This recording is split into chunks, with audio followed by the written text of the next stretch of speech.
Good morning. Today we are going to graph inequalities in two variables. Why is there two variables? Because again, we have our x and our y, which relates back to our coordinate graph of x and y.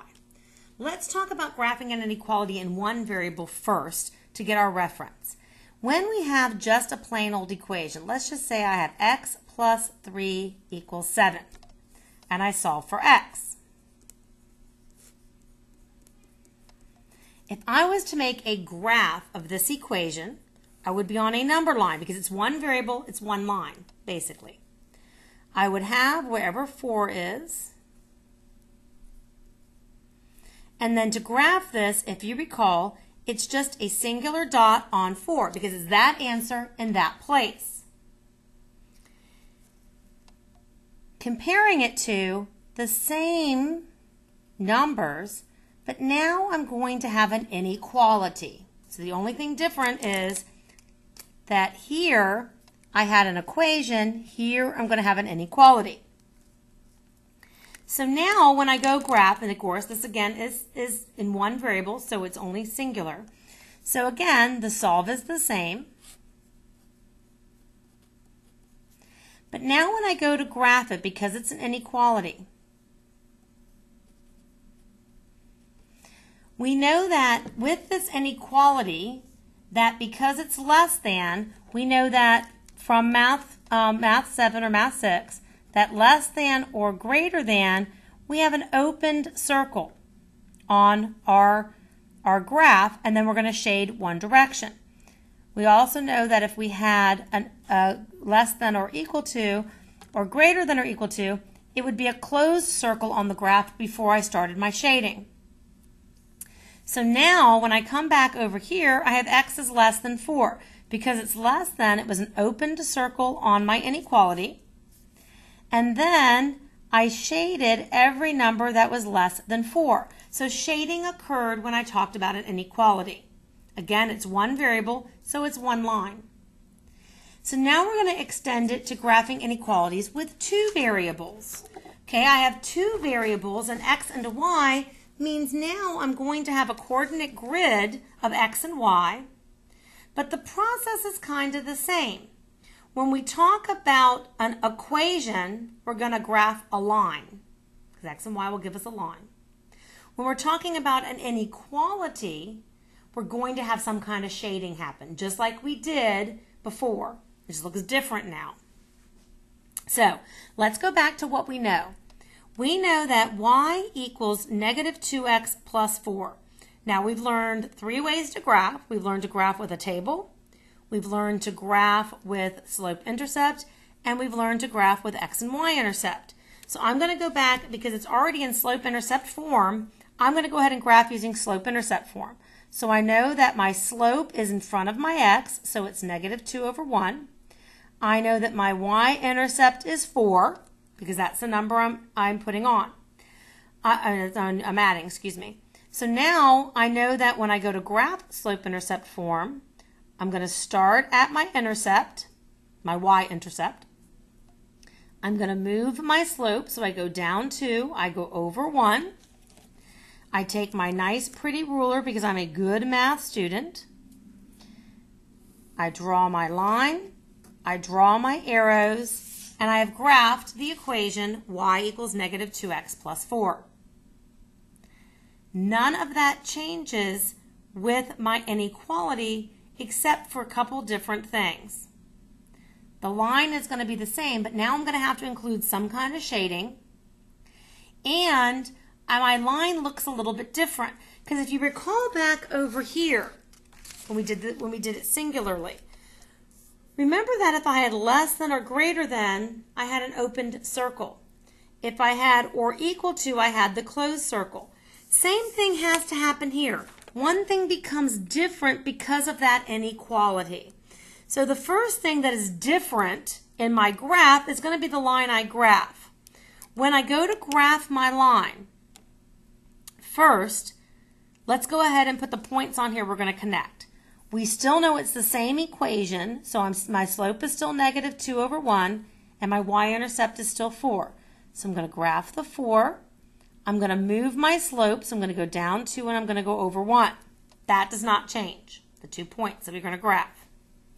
What changes is now that when I have less than or I have greater than, if you recall back before, it was an opened circle. It wasn't filled in. Same idea. We're going to have a dashed line, not a solid line. That means when I connect my line, I'm going to dash it. By the same means, if I had less than or greater than, less than or equal to, or greater than or equal to, I'm going to have what we call a solid line, which is what we normally have when we graph. So now, coming back up here, because I have greater than, I know now that this line is going to be dashed.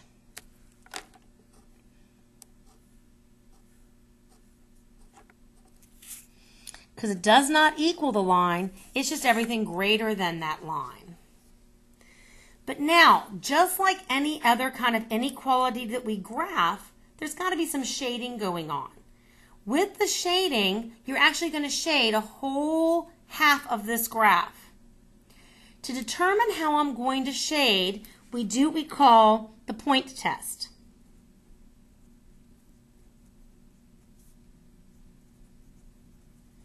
Which means you're going to pick a point. I like to pick the point 0, 0.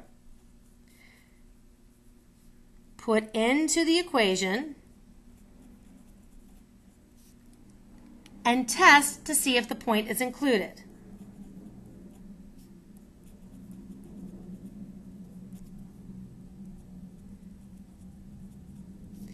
If the equation is yes, the point is shaded.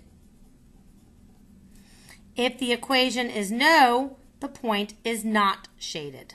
And I'll show you what that means in our example.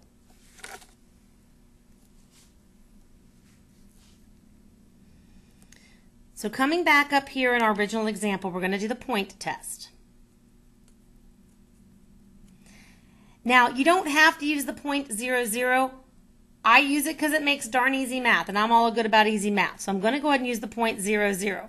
The only time you can't use 0, 0 is if your line goes through the origin. But here it does not, because there's point 0, 0. So I'm going to plug it into my equation. So 0 for my y, negative 2 times 0 plus 4. So 0 is greater than 0 plus 4. 0 is greater than 4. Is that a true equation? No. That means 0, 0, not shaded. Which then means that here is 0, 0. I'm not going to shade this side of the line. I'm going to shade this side of the line because all of these are solutions to my graph. All inequality graphs have shading. So let me do that test point again. The point test says, to determine what side of the line I'm going to shade, I pick a point. 0, 0 is easy math. You can pick any point you like. I plug it into my equation. I do the math. If it is true, or yes, it works, then yes, 0, 0 would be on the side of the line that's shaded. If it's no, then 0, 0 is not shaded. So in this case, it was no, so my point 0, 0 is not shaded. I shaded the other side of the line I drew. Bam, we're done. That's how you graph an inequality. So let's practice. All right, I want to graph y plus 2x is less than or equal to 3. So the first thing I'm going to have to do is decide how I want to graph it. I want to graph it using slope-intercept form. So I'm going to go ahead and go back because it's one easy maneuver. I'm going to subtract 2x from both sides. I should point out that whenever I start doing mathematics to an inequality, my inequality rules hold true, which means if the number in front of the y, if I have to divide it and it's negative, my inequality flips. Not the case here. But I'm just kind of reminding you the inequality rules apply when I'm solving an equation.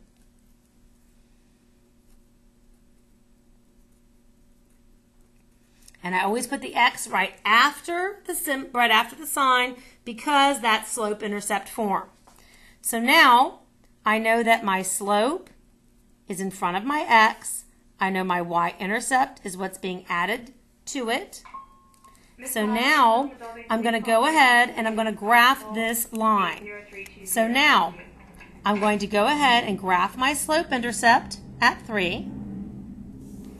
I am going to move my slope, so I'm going to go down 2 over 1. All right, now I forgot to come back up here. I have less than or equal to, so is my line solid or is my line dashed? Excellent. My line is solid, which means now I'm going to take my ruler, line it up nicely, draw a solid line. So am I done? Excellent. No, I'm not. I have to do shading. So now to do shading, I'm going to do my point test to see what side of the line is shaded. I'm going to use 0, 0 because I like easy math. Now, when I do my point test, I always use my original equation because then if I did make some mistake while I was doing some math to graph it, I'm not going to make a mistake on what side is shaded. So I always use my original equation or my original inequality when I do that. So now I plug in the point 0, 0. Is 0 less than or equal to 3? Excellent. Yes, it is. That means, yes, 0, 0 is shaded, which means here is my line, here is 0, 0. This is the side of my line that I'm going to shade. Bam, I'm done.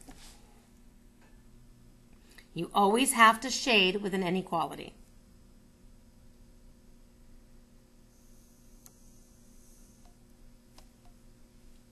All right, example 2. I'm going to graph 3y minus 2x is greater than 6. Since I graphed the other one using slope-intercept, I'm going to graph this one using x and y-intercept. Why? Because it's already in what we call standard form, which you'll learn next unit.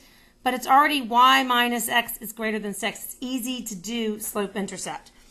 X and y-intercept. So now, if I want to find my x-intercept, I make y 0. Don't lose your negative.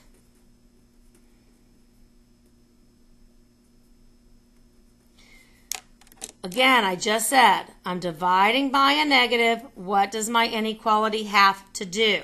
It doesn't make a difference for your x and your y-intercept. It's just good math. Okay? It doesn't have any difference to your x and your y-intercept. It's just good math. So my x-intercept is going to be negative 3. I'm going to go ahead and plot that on my x. Now my y-intercept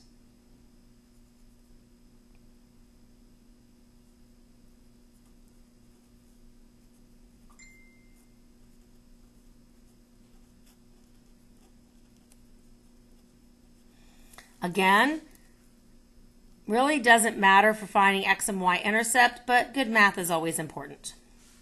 Does not flip the inequality because I divided by a 3. So here my y-intercept is 2. Now I come back up here. I have a greater than. So do I have a dashed or a solid line? Excellent. My line is dashed.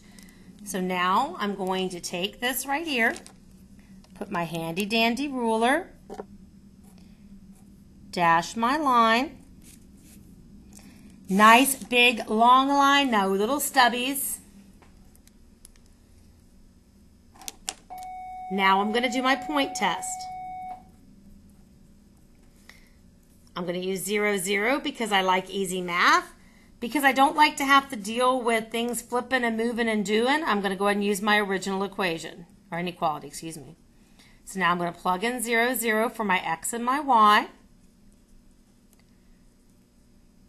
Is 0 greater than 6? No, so 0, 0 not shaded. which means here is 0, 0.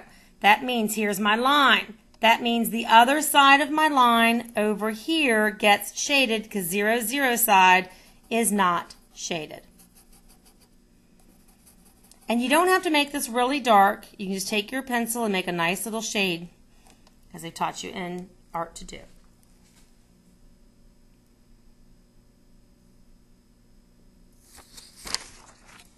Okay, a couple more examples. I'm going to graph now y is less than 4. Okay, this is my special graph. This is my what? Excellent. It is my HOI. My horizontal line. It's going to have my 0 slope, and it's my y equals equation. So that means there is no x. It cannot cross my x-axis. So I know that through 4, I'm going to make my graph. It's less than, so is it solid or dashed? Excellent. It is a dashed line. So now, again, with my handy-dandy ruler, it's my horizontal line. It is dashed through y at 4. So now when we do the test, when I'm checking a point, the ordered pair is 0, 0, but I only have y is less than 4, so you only ever plug y in. I don't have an x to plug in. So it says y is less than 4, I can only plug in the 0. So is 0 less than 4?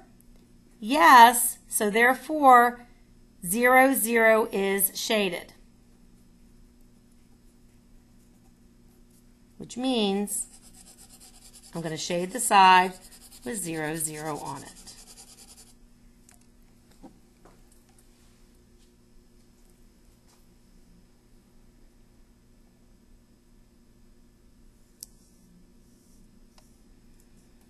Okay, on number 4. Number 4 says to graph it and to check your answer by testing a point. Now, I don't like my y on the other side. Why? Because it's not in slope-intercept form. But remember, you can't just plunk it off. It says that this is greater than or equal to y, so y is less than or equal to 3x. And if I put it into slope-intercept form, remember you're adding a 0, so this one will actually go through the origin. If there's no b, the b is 0. So again, my slope here, 3 over 1, my y-intercept is 0. Looking at my equation, is it going to be dashed or solid? Excellent, it's going to be solid. So I plot my b, I move my slope, I get my ruler, I draw my nice pretty line. Now I test a point to see where I'm shading.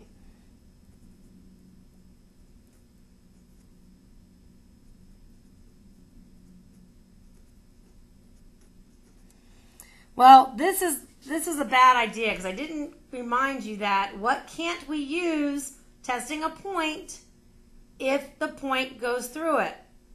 Right, we can't use 0, 0 because I can't make a true statement. So therefore, I got to pick a different point. So now, it doesn't matter what point you pick. I'm going to pick 2, 0. I'm just picking a point that's not graphed. So I'm going to pick 2, 0. Now,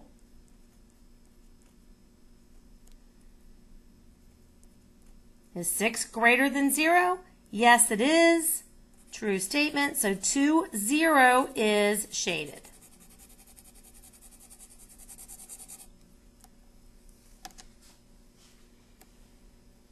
Excellent. Now, your homework does not have any word problems in it, but word problems are really important because you will see them on your test, you'll see them on your SOL test, you'll see them on your midterm test. So it's important that we understand how to set up word problems as well using X and Y's and how to graph it. It says the drama club would like to attend the play at the local playhouse. Tickets for the plays cost $15 and $20. The club can spend no more than $2.40 on tickets. How many of each ticket can the club purchase? Show the inequality to represent the graph. So first of all, I have two things going on. I've got $15 tickets and I have $20 tickets. So I'm going to go ahead and call X my $15 tickets and Y my $20 tickets. Just two separate variables. I'm going to use X and Y because we know it relates back to our graph X and Y. So now I know that my $15 tickets plus my $20 tickets no more than 240. So now I'm going to go ahead and find my X and Y intercept so I can graph, so I can see. Now, why would I find my X and Y intercept? First of all, there's a couple of things going on this graph that you need to understand. Can I have a negative value for tickets? No, I can't buy. They're not going to give me money for tickets. So really, all of this on my graph, we're not using. We're only really ever graphing in quadrant 1. We'll go into no negatives because you can't buy negative tickets. They're not going to give you money to not show up. So therefore, when I'm finding the X and the Y intercept, I'm finding where if I bought no $20 tickets and everybody only purchased $15 tickets, where would it be? And then if everybody only bought $20 tickets and nobody bought $15 tickets, where would it be?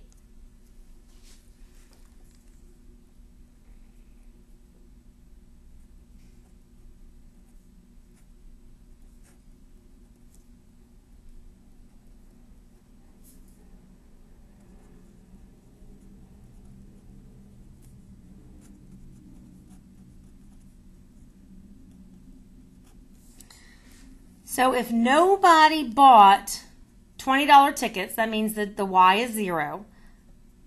I could buy 16 $15 tickets.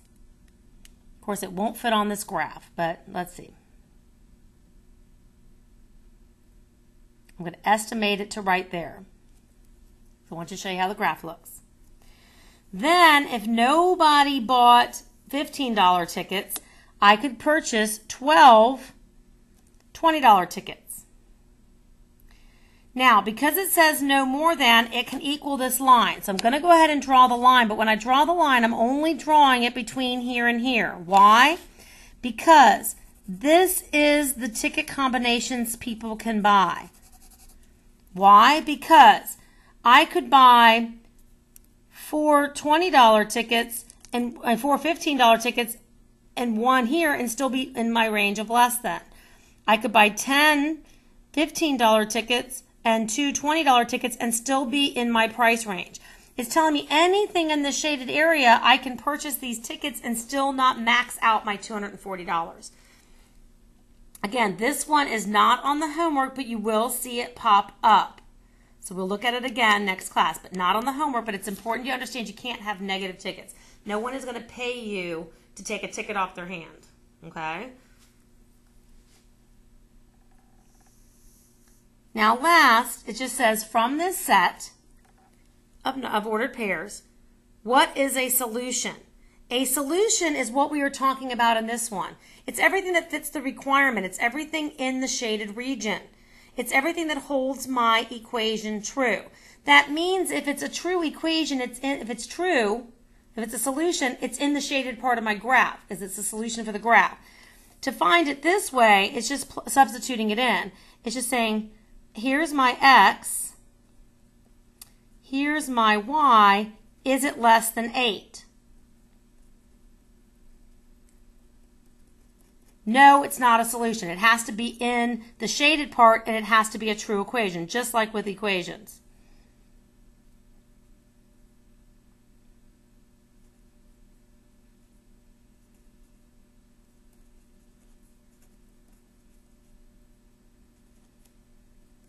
Yes, this is a solution.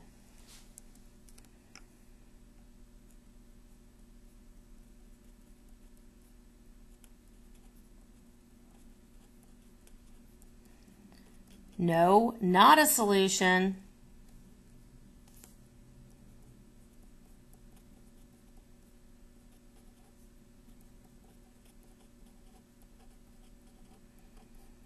Yes, this one is a solution. And we know we like to put our solutions in a solution set. This is a set of numbers that work for this inequality. Excellent, excellent, excellent. Your homework does not include questions like 5 or 6, nor does your quiz. It is just graphing like 1 through 4. Excellent.